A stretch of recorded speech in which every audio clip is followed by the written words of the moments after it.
Louvado seja o Senhor pelo amor de Cristo, irmão. Amém. Louvado seja o Senhor por esse grande amor de Cristo. É o Senhor quem nos faz experimentar toda a realidade espiritual que nós cantamos aqui. Amém. Só o amor de Cristo. Só por meio dele nós podemos, de fato, tocar e experimentar toda a realidade espiritual que nós acabamos de cantar.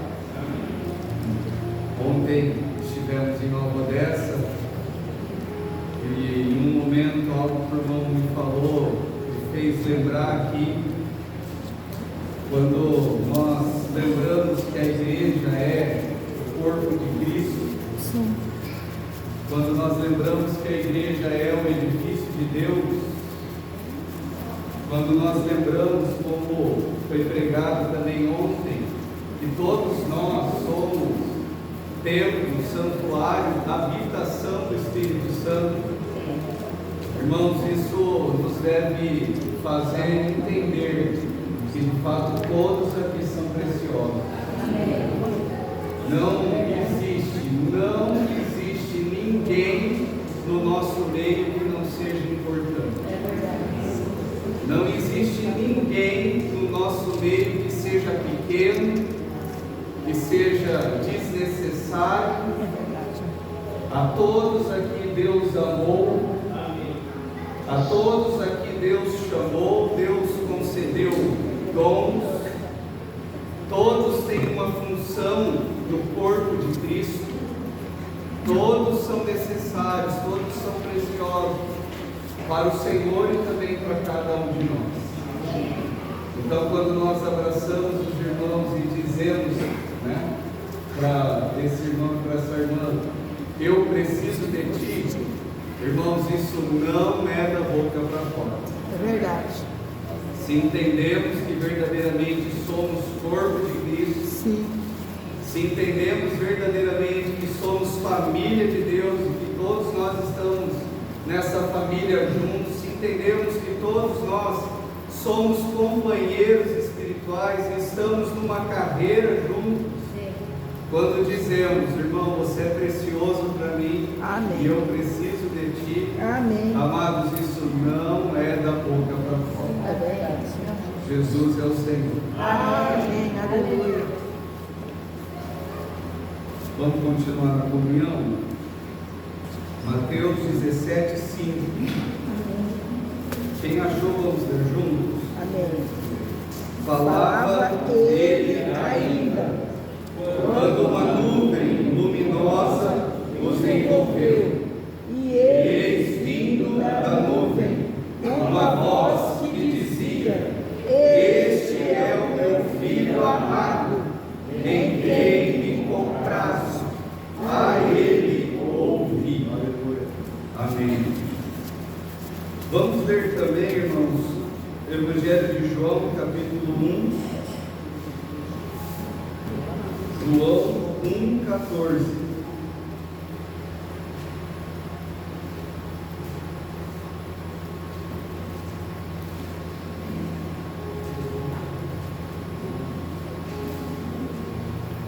Amém?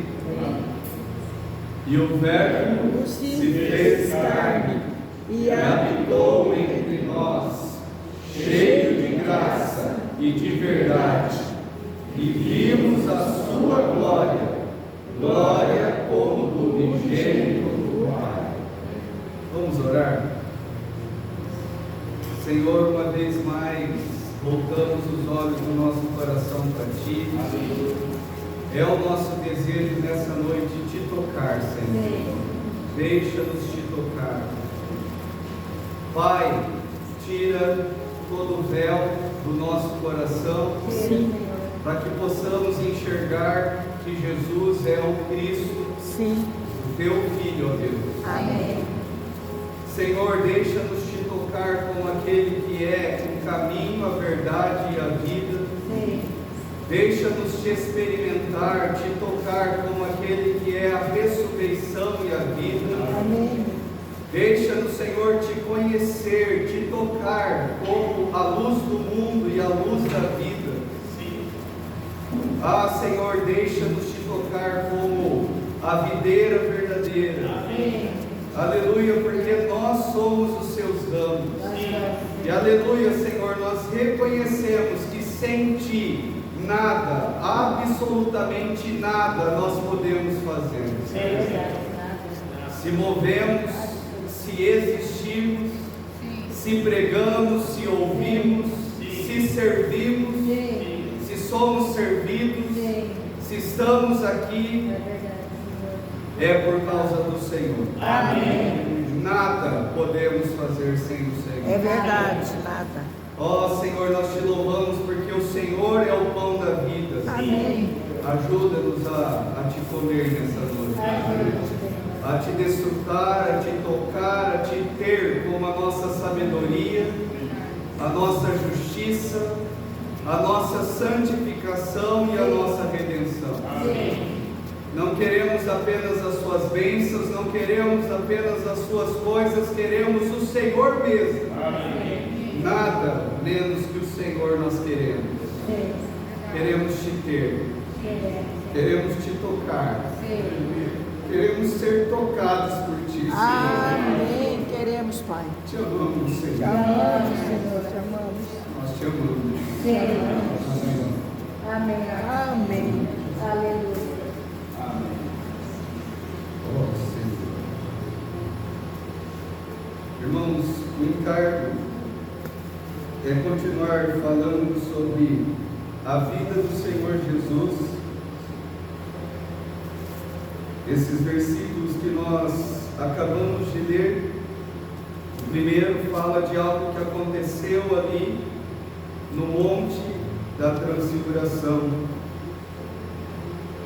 Ali naquele monte, uma nuvem luminosa envolveu todos que estavam ali, e uma voz pôde ser ouvida dizendo: Este é o meu Filho amado, em quem me comprazo, a Ele ouvi. E hoje o encargo é nós falarmos do impacto da transfiguração na vida de João. E João, ele deu testemunho a respeito desse acontecimento no seu evangelho, mais precisamente no versículo 14, ele dá testemunho do que aconteceu ali naquele dia no Monte da Transfiguração. João 1,14, que nós acabamos de ler. João, ele diz assim: e o Verbo, ele se fez carne e habitou entre nós, cheio de graça e de verdade, e vimos a sua glória, glória como do unigênito do Pai. Falando sobre o efeito dessa visão em João, o irmão Stephen Paul, nesse livro A Vida do Senhor Jesus, ele diz assim: qual foi o efeito dessa visão em João? João, ele não ficou tão impressionado pela visão do reino em si, no Monte da Transfiguração, como ficou pela pessoa. Irmãos, vamos lembrar que da última vez nós consideramos o impacto da transfiguração na vida de Pedro. E Pedro, ele é alguém que foi impactado pela visão do reino. Ele também foi impactado no que diz respeito ao sofrimento e à cruz, que antes da transfiguração ele quis evitar. Mas falando da experiência de João, quando nós vemos o resultado da transfiguração na vida dele, o irmão diz isso, que ele não ficou tão impressionado pela visão do reino em si, mas ele foi impactado pela visão da pessoa do Senhor Jesus. Esse era sempre João. João, estou lendo o que o irmão diz, ele nunca se incomodava com os acontecimentos, mas ele estava sempre ocupado com um único assunto, uma pessoa, Cristo. Então, no Monte da Transfiguração, ele ficou impressionado com a pessoa do Senhor Jesus como o Filho de Deus. O que ele ouviu ali naquela experiência foi essa voz que dizia, a mesma voz que já tinha sido ouvida no batismo do Senhor: este é o meu filho amado, em quem me compraz. Olha o que o Pai disse a respeito de Jesus: este é o meu filho amado. E João ouviu essa voz que dizia: este é o meu filho amado, em quem eu me comprazo. A ele ouvi. E esse é o Evangelho de João. Estou lendo ainda que o irmão fala. Ele mostra à igreja que este homem é o Filho de Deus, e que crendo nele temos a vida eterna. João foi profundamente afetado pela visão no Monte da Transfiguração. Foi isso que mais impactou João, a visão de que Jesus é o Filho de Deus. Amados, que possamos nos perguntar hoje mais uma vez: quem é Jesus? Ele não é um louco. Ele falou coisas que ninguém falou. Ele falou coisas extraordinárias de si mesmo. Alguns talvez possam olhar para as coisas que ele falou: e esse daí, falando desse jeito, falando essas coisas, é louco. Jesus não é um louco. Alguns talvez possam considerar Jesus, se ele não é louco, então ele é mentiroso. Amados, Jesus não é mentiroso. Talvez alguns possam considerar Jesus apenas como uma grande personalidade da história, como foi Ayrton Senna, como foi tantos outros aí que passaram por esse mundo. Mas Jesus não é apenas uma grande personalidade que passou pela terra. Quem é Jesus? Ele é o Cristo, o Filho do Deus vivo. E olha como isso impactou a vida de João, o evangelho dele, no capítulo 20. Queria que os irmãos abrissem lá, João 20, 30 e 31.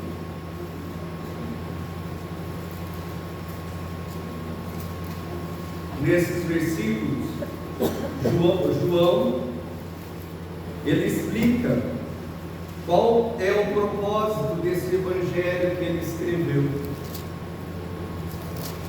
João 20, 30 e 31. Aqui ele está explicando por que ele escreveu esse evangelho. E ele diz assim, vamos ler juntos? Na verdade, fez Jesus diante dos discípulos muitos outros sinais que não estão escritos neste livro.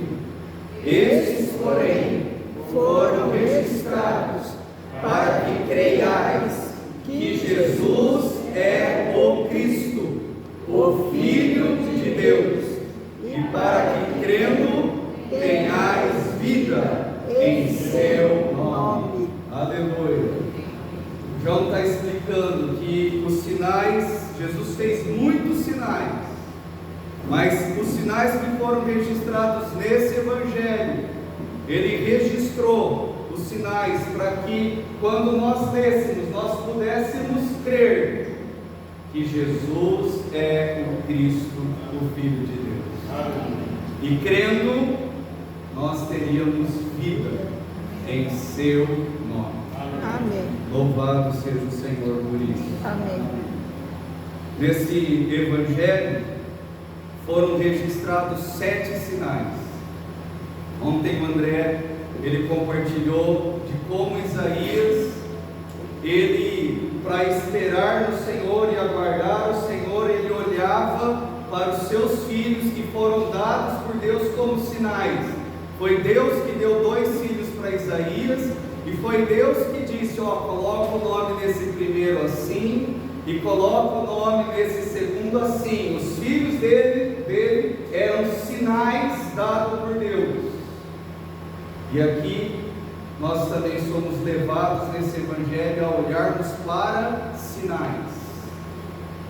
E esses sinais é para nos ajudar a crer quem é Jesus.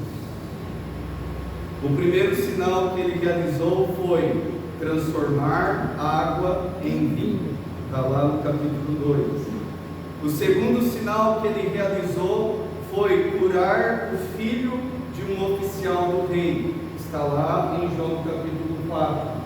O terceiro sinal que ele fez foi curar um paralítico no tanque de Betesda, que estava nessa condição por causa do pecado dele. Nós podemos afirmar isso. O texto diz, e ele estava nessa condição há 38 anos, e Jesus curou esse paralítico.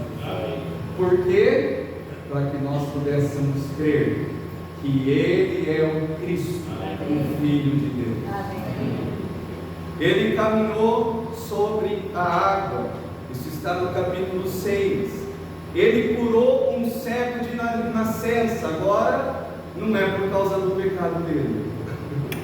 Alguns até perguntaram de quem que é o pecado, é dele, é dos pais dele? E o que Jesus explicou?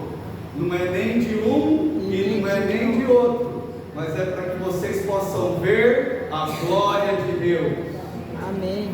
Louvado seja o Senhor. Jesus realizou esse sinal.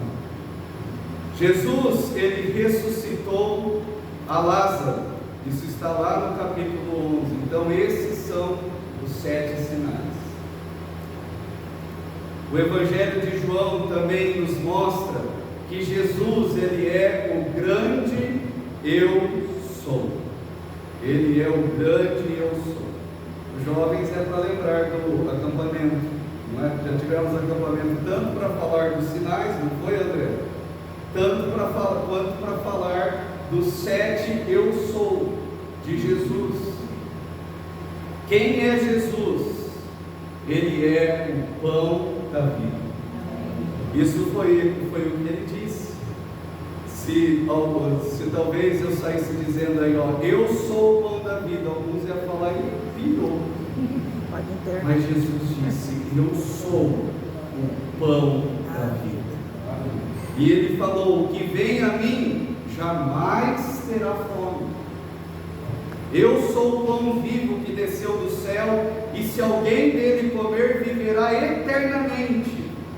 E o pão que eu darei pela vida do mundo é a minha carne. Isso está em João 6. O pão da vida não é apenas algo que Jesus dá, é Ele mesmo, eu sou. Ele também disse, o segundo eu sou a luz do mundo. Quem me segue não andará nas trevas, pelo contrário, terá a luz da vida. Ele disse, eu sou a luz. Ele disse isso.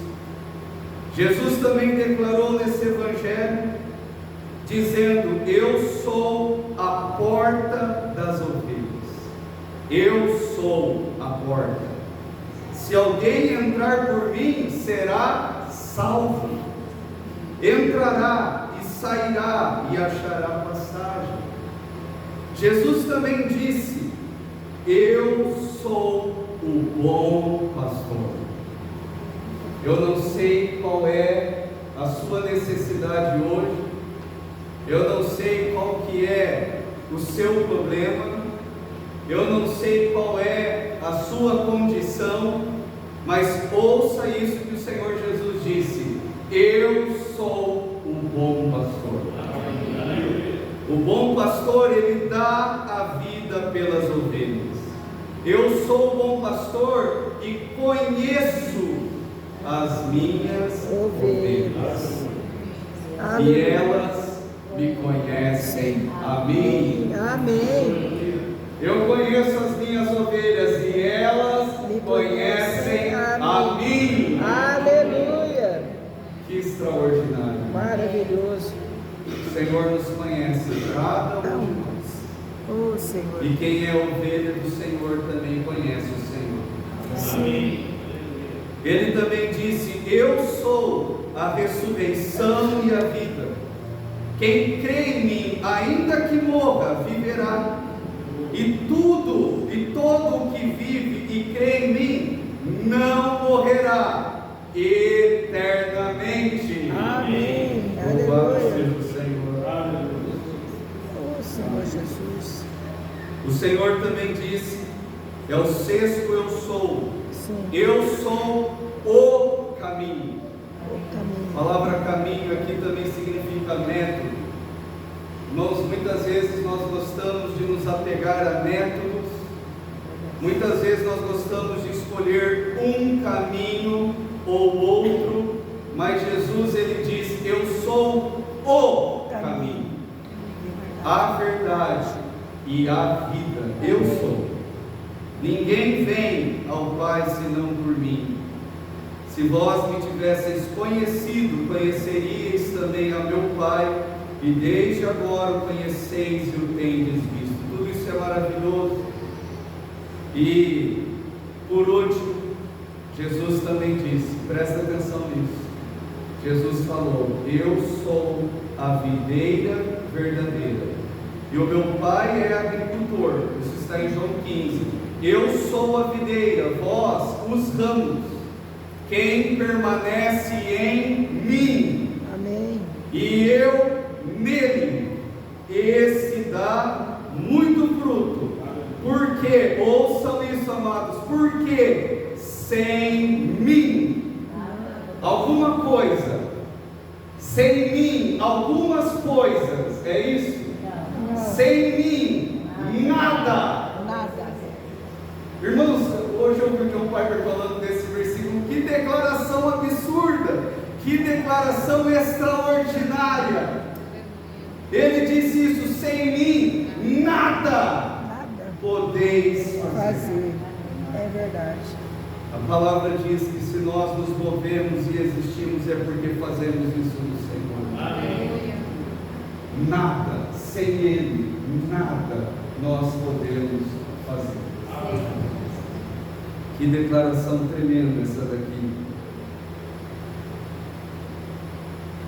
Toda a ênfase no Evangelho de João é uma pessoa. Olha também o início desse Evangelho.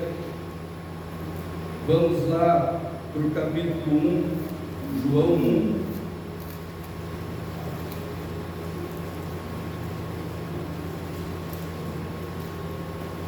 Como é que esse Evangelho começa? Do que esse Evangelho começa falando? De quem esse Evangelho começa falando? Nós sabemos que esse princípio de João 1 é um princípio anterior ainda ao princípio de Gênesis 1. Em Gênesis 1, quando fala no princípio criou Deus os céus e a terra, é o princípio da criação. Mas este no princípio aqui, no Evangelho de João, é lá na eternidade passada. A gente não consegue nem entender isso aqui. Mas olha o que João declara. Ele diz: no princípio era o Verbo, e o Verbo estava com Deus, e o Verbo era Deus. Do que João está falando? Ele está falando simplesmente de uma palavra? Não. Ele está falando de uma Pessoa. E ele vai dizer: ele estava no princípio com Deus, e todas as coisas foram feitas por intermédio dele, e sem ele nada do que foi feito se fez. A vida estava nele, e a vida era a luz dos homens. Nós estamos terminando ali o capítulo 8 de Isaías. Os irmãos vão ver que o capítulo 8 vai terminar com uma grande escuridão. Por causa da condição pecaminosa de Judá, os irmãos vão ver que o final do capítulo 8 de Isaías fala de uma grande escuridão, e vai citar ali terra de Zebulon e de Naftali. E aí, no Evangelho, nós vamos ver que essa terra, que antes estava envolvida por grande escuridão e sombra da morte, o Senhor Jesus veio ali e resplandeceu a luz. Amém. Ele é a luz do mundo. E ainda ele vai dizer: a luz resplandece nas trevas e as trevas não prevalecem contra ela. Irmãos, o que é a luz? A luz é apenas algo que Deus dá. A luz é, sei lá, como uma mão do homem de ferro em que Jesus pega e a luz. É isso, irmão? A luz é uma pessoa. Se você vê Ele, se você toca nele, se você está perto dele, você é iluminado. Amém. Aleluia. A luz é uma pessoa. Amém. Eu sou a luz. Amém. E João ainda vai dizer, ele vai falar de João Batista no versículo 32 a 34, que João Batista deu testemunho do Senhor Jesus. Vamos ler, irmãos? João 1, 32 a 34. Amém? Amém. E João testemunhou, dizendo: vi o Espírito descer do céu como pomba e pousar sobre ele. Quem está falando isso aqui é João Batista. João está dizendo o que João Batista deu testemunho. Sim. Então João Batista está falando: eu vi o Espírito descer do céu como pomba e pousar sobre ele. Vamos ler o 33 e 34. Eu não o conhecia. Aquele, porém, que me enviou a batizar com água, me disse: aquele sobre quem vires descer e pousar o Espírito, esse é o que batiza com o Espírito Santo. João Batista foi enviado por Deus, e ele está dizendo: o que me enviou, ele me deu essa orientação. Aquele que você vir descer sobre ele e pousar o Espírito, esse é o que batiza com o Espírito Santo. Ele recebeu essa orientação quando ele foi enviado a batizar com água. E olha o 34 aqui, o que ele fala: pois eu de fato vi e tenho testificado que ele é o Filho de Deus. Aleluia. Essa é a ênfase de João. Ele quer nesse evangelho mostrar que Jesus é o Filho de Deus. Amém. Voltando no versículo 14, João vai dizer assim, vamos ler juntos, João 1,14: e o Verbo se fez carne e habitou entre nós, cheio de graça e de verdade, e vimos a sua glória, glória como do unigênito do Pai. Amém. Nós temos aqui o testemunho do que ele viu no Monte da Transfiguração, e nós temos nesse versículo dois tipos de glória. A primeira glória é a glória moral do Filho de Deus. João, ele foi alguém que caminhou com o Senhor Jesus. Nós sabemos que ele estava lá pescando junto com o pai dele, lembra disso? João, o apóstolo João, o discípulo, ele antes era um jovenzinho, um pescador que trabalhava com o pai, consertando redes. Os irmãos lembram disso? Sim. E o Senhor chamou ele, e ele seguiu o Senhor Jesus. E por 3 anos e meio, ele caminhou com Jesus. Ele andou lado a lado com Jesus, dormiu onde Jesus dormia. Ele viu as coisas que Jesus fazia. Ele viu o comportamento de Jesus. E o que ele tem para dizer a respeito de Jesus? Ele habitou entre nós, cheio de graça e de verdade. Amém. Essa é a graça moral do Senhor Jesus, que como homem ele exibiu, o homem perfeito, a sua justiça, a sua obediência, a sua humildade, a sua santidade. ele ser correto, ele ser fiel, ele ser cheio de compaixão. Então João pode dizer, porque andou com ele habitou entre nós, e vimos, ele habitou entre nós cheio de graça e de verdade. Só que também tem uma segunda glória que João viu, que não é essa glória moral, é a glória inerente do Filho de Deus, que ele já tinha junto ao Pai desde a eternidade passada. Ele é o Verbo de Deus que estava com o Pai desde o princípio. Ele já habitava a glória desde o princípio. Tudo que foi feito por ele, e sem ele nada do que foi feito se fez. Mas ele, o Verbo, se fez carne. E quem olhava para Jesus, o que via? Um homem. Talvez alguns pudessem até confundir ele com um simples carpinteiro. Quem que é esse daí? Ah, esse aí é o filho de José. Ah, esse aí é o irmão de Tiago, o irmão daquela lá, daquele lá. Alguns só olhavam ele como um simples homem. A glória dele como filho de Deus estava ali, mas havia um véu sobre ele, o véu da sua carne, o véu da sua humanidade, porque ele viveu como um homem. Mas ali naquele monte da transfiguração, por um momento, esse véu foi rasgado. Aleluia. E o que eles puderam ver ali naquele dia foi a majestade do Filho de Deus. Amém.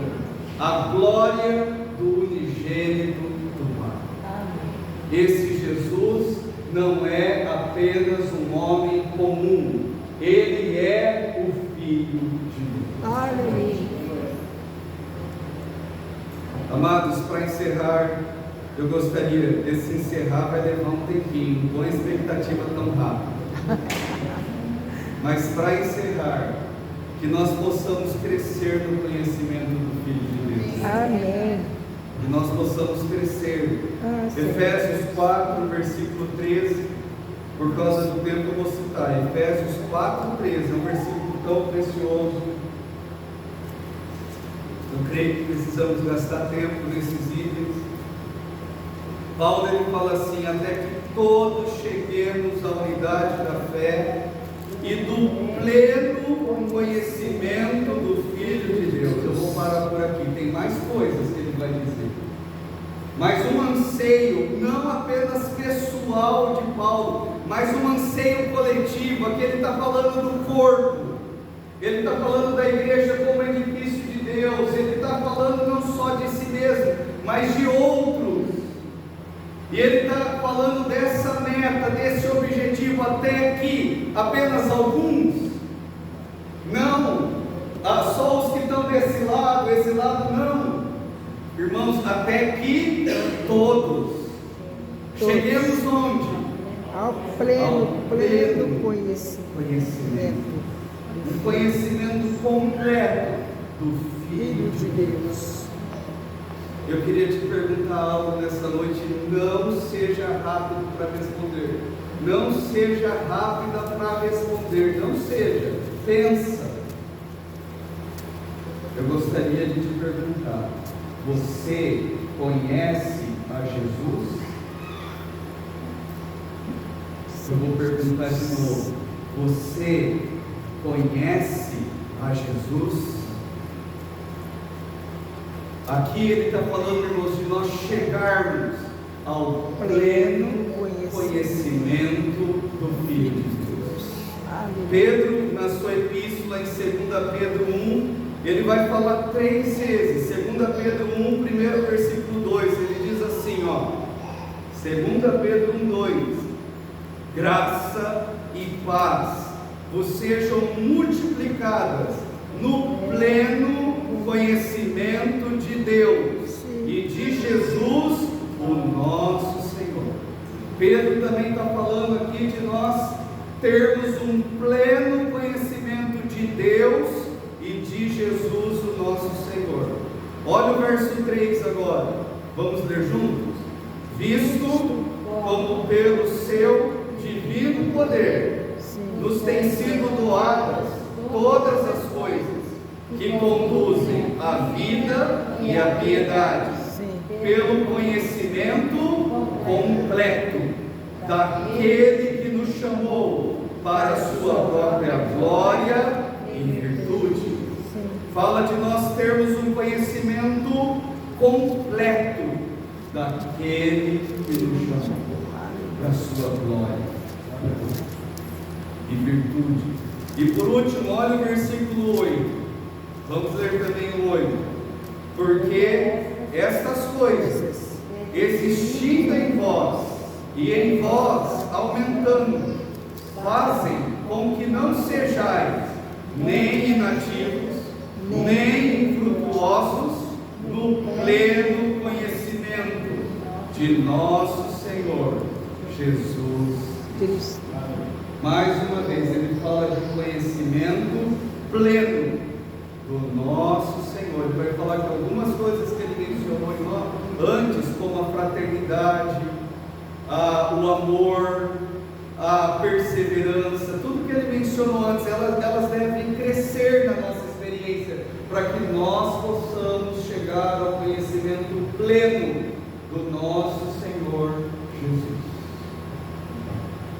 Ontem nós tivemos lá em Nova Odessa, daí o irmão Cláudio lá de Campinas, ele contou uma experiência, deu um testemunho. Ele falou que ele saiu com o diretor da empresa. Eu não entendi, ele saiu para comer, não foi isso? Vocês lembram, Paulo? Ele saiu com o diretor da empresa. Os dois ali na mesma faixa de idade, ele citou 62 anos. Daí esse diretor virou para ele e falou: viu, Cláudio, você já está aí com essa idade, qual que é a sua expectativa para o futuro? O que você espera ainda daqui para frente? Daí ele disse: eu acho que ele imaginava que eu dissesse algo do tipo assim: eu espero ainda continuar trabalhando por mais uns 10, 20 anos. Mas o irmão Cláudio virou e falou para ele: a minha expectativa é que eu possa conhecer mais de Cristo. Amém. Porque eu ainda conheço tão pouco. Mas a minha expectativa para o meu futuro é para que eu possa conhecer mais de Cristo. E ele ainda falou assim para nós: porque talvez, se eu conhecesse mais de Cristo, eu não estaria nem ali com ele dando essa conversa. Amados, existem diferentes níveis de conhecimento de Cristo. Por exemplo, posso dizer, todos nós podemos dizer que nós conhecemos o Fernando, não é? Conheço o Fernando. Mas quando a Ricleide diz: vocês conhecem, Bora com ele. eu conheço o Fernando. Bora com ele. Você percebe que é um conhecimento diferente? É um nível diferente de conhecimento. Os irmãos lembram ainda daquele exemplo de um homem que a vida toda foi marinheiro, tinha um neto, o neto não conhecia o mar, e o neto foi visitar o avô que morava no litoral, para conhecer o mar pela primeira vez. E daí o avô pega o neto e leva para conhecer o mar. E quando o neto chega na praia e vê o mar, fica todo contente e fala para o vô: vô, agora eu conheço o mar. E o que o avô tem para dizer para o neto? Meu neto, eu também conheço. Só que você percebe que o nível de conhecimento é outro. O Senhor é tão maravilhoso. Mas que o nosso conhecimento não seja esse só da praia, irmãos. É verdade. Que o nosso conhecimento não seja esse só de ver de longe, de colocar o pé na areia e olhar para o mar e falar: eu conheço. Mas que o nosso conhecimento possa ser mais profundo. É verdade. De andar com Ele, Jó, isso. de tocar nele. Para terminar, tem esse livro que chama Cristo, a Essência de Tudo que é Espiritual, do irmão Monte Mani. queria ler 2 trechinhos, dá vontade de ler tudo. Ele vai falando do 7 eu sou, eu vou ler só 2 trechinhos. Ele diz assim: em assuntos espirituais, frequentemente lidamos com questões que se tornam vazias e sem qualquer utilidade espiritual para nós. Precisamos então pedir a Deus que abra os nossos olhos de modo que possamos conhecer o seu Filho. A característica do cristianismo reside no fato de sua fonte, profundidade e riqueza estarem vinculados ao conhecimento do Filho de Deus. Não importa conhecermos métodos, não importa conhecermos doutrinas ou poder, o que realmente importa é conhecer o Filho de Deus. Conhecer que o Filho de Deus é o caminho. Conhecer que o Filho de Deus é a verdade. E conhecer que o Filho de Deus é a vida. O nosso poder provém de conhecermos o seu Filho. Tudo o que Deus nos dá é o seu Filho, não uma variedade de coisas. A questão reside, portanto, em conhecermos o Filho de Deus. E ainda queria ler mais um trecho. Porque, após muitos dias, a verdade de Deus parece ter perdido o seu poder, tornando-se tão fraca ao ponto de não mais causar impacto em nós. A razão não é nenhuma outra, senão que ela se tornou uma mera doutrina, um mero conhecimento teológico. Precisamos reconhecer que somente o Senhor vivo pode gerar pessoas vivas. Que Deus seja misericordioso para conosco, capacitando-nos a ver que as coisas são mortas e que só o Senhor é vivo. As coisas mais atraentes e espirituais do cristianismo, se tomadas à parte de Cristo, são simplesmente coisas mortas. Devemos permitir que o Senhor seja tudo para nós, e assim será algo vivo. Será vivo tanto para nós como para aqueles que o receberem de nós. Que o Senhor seja gracioso para conosco, para que caiamos por terra diante dele e o conheçamos de forma bem diferente do que o temos conhecido. Amados irmãos, o que o Senhor nos dá é o seu Filho. Amém. Não é apenas coisas. O que eu preciso é de santificação. Sabe o que é a santificação? Não é uma coisa que Deus dá, é uma pessoa. O que eu preciso é de sabedoria. Sabedoria, deixa eu dar uma estralada no dedo, recebe aí. Não, a sabedoria é uma pessoa. Eu preciso é de justiça, me tornar mais justo, justificado, tanto no sentido de receber a justiça de Deus, o perdão de Deus, quanto no sentido de me tornar o correto. A justiça não é apenas algo que Deus nos dá, é uma pessoa. E até mesmo a redenção é uma pessoa. Olha lá 1 Coríntios 1,30, vai falar lá que da parte de Deus, Cristo Jesus, ele se tornou a nossa sabedoria, justiça, santificação e redenção. Você deseja santidade para a sua vida? Se apega a essa pessoa. Amém. Você deseja justiça para a sua vida? Se apega a essa pessoa.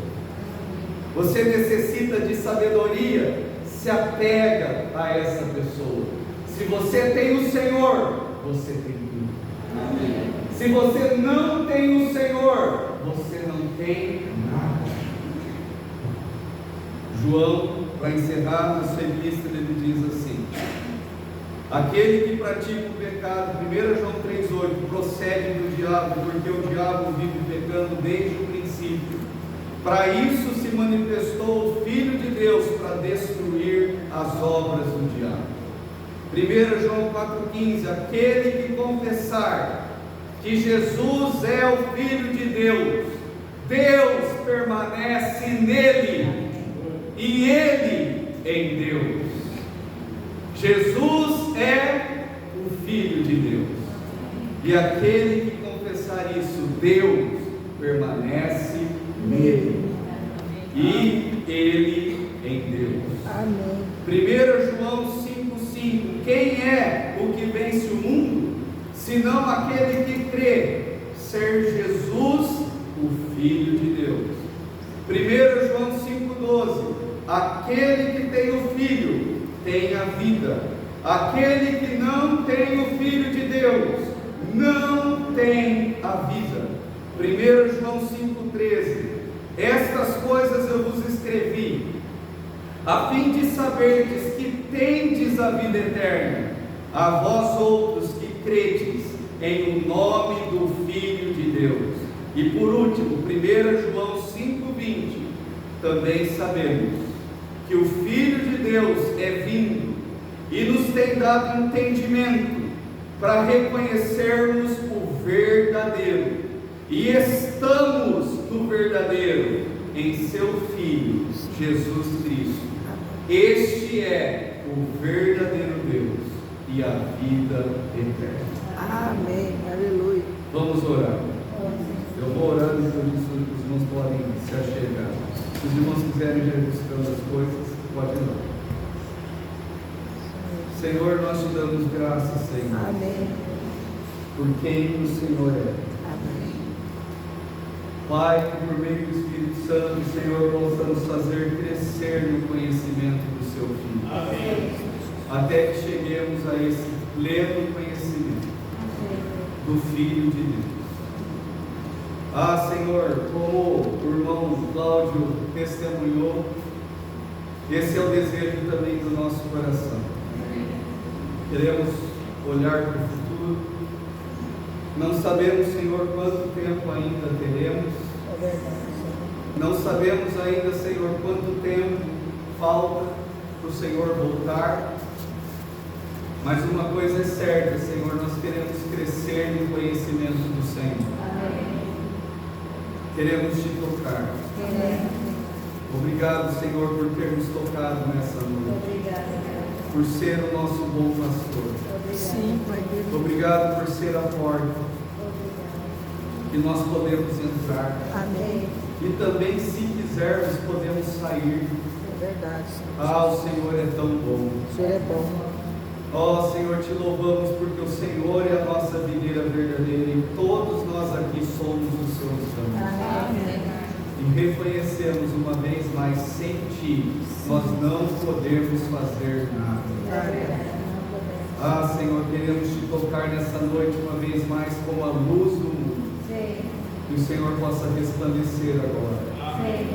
Um pouco mais. Desfazendo todas as trevas do nosso interior. Levando embora todas as trevas da nossa vida. Senhor, sabemos que o que precisamos não são de coisas. Nós precisamos do Senhor mesmo. Vem, Senhor, para perto de nós. Ó Senhor, aleluia, porque o Senhor vive em nós por meio do Espírito Santo. E aleluia, que nós temos a sua luz. Queremos viver nessa luz. Queremos permanecer no Senhor e deixar o Senhor permanecer em nós. Amém. Que as suas palavras possam permanecer em nós. Amém. Obrigado por ter se tornado da parte de Deus para nós sabedoria, justiça, santificação e redenção. Nessa noite não queremos nenhum outro caminho. Nós queremos o caminho. Nós queremos ter o Senhor como a verdade. E nós queremos te tocar como a vida. Amém. Aleluia. Aleluia. Vamos nos aproximar e orar, irmãos?